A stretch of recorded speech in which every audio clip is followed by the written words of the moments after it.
ಇದು ಏನಿಲ್ಲ ಬರೀ 10 ರೂಪಾಯಿದಿಂದ ವ್ಯಾಪಾರ ಅದ ಇದು. ಅಷ್ಟು ಗ್ಯಾರಂಟಿ ಕ್ವಾಲಿಟಿ. ನೀವು ಅವಾಸ ಟ್ರೆಂಡ್ಸ್ನಾಗ ಹೋಗಿ ತರ್ತಿರಲ್ಲ 600 700 ರೂಪಾಯಿ ಅದ ಇದು. ಅದೇ ಕ್ವಾಲಿಟಿ ಅದೇ ಇದು. ಎಸ್ ಎಸ್ ಎಲ್ಲ ಸೈಜ್ ಅದಾವ ಇದ್ರೊಳಗೆ. ಸೈಜ್ಗಳನ್ನು S L XL double XL M full free size. 800 piece ಬಂದಾವ. ನೀವು ಒಂದಲ್ಲ ಎರಡಲ್ಲ 800 ಪೀಸ್ ಅದಾವ. ಪಿಂಕ್ ಅಂತಿದ್ರಲ್ಲ, ಪಿಂಕ್ ಒಂದು 10 12 ಬಂದಾವ. ಈಗ ಪಿಂಕ್ಗಳು ಕಲರ್ ಎಷ್ಟು 20 30 ಪೀಸ್ ಪಿಂಕ್ ಅದಾವ. ಬ್ಲ್ಯಾಕ್ ಇದ್ರೊಳಗೆ ಕಲರ್ ಇನ್ನೊಂದು ಈ ಕಲರ್ಸ್ ಅದ. ಇದ್ರಾಗ ಜೋಡಿ ಕಲರ್ ಅದ್ರ ಪಿಂಕ್.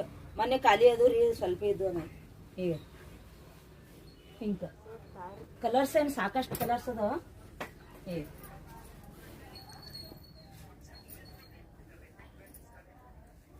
ಕಲರ್ ಒಂದಕ್ಕಿಂತ ಒಂದು ಚಂದ ಅದಾವು. ಇದ್ರೊಳಗೆ ಕಲರ್ಸ್ ಸೈಜ್ ಅಂತ ಸಾಕಷ್ಟು ಸೈಜ್ ಅದಾವು.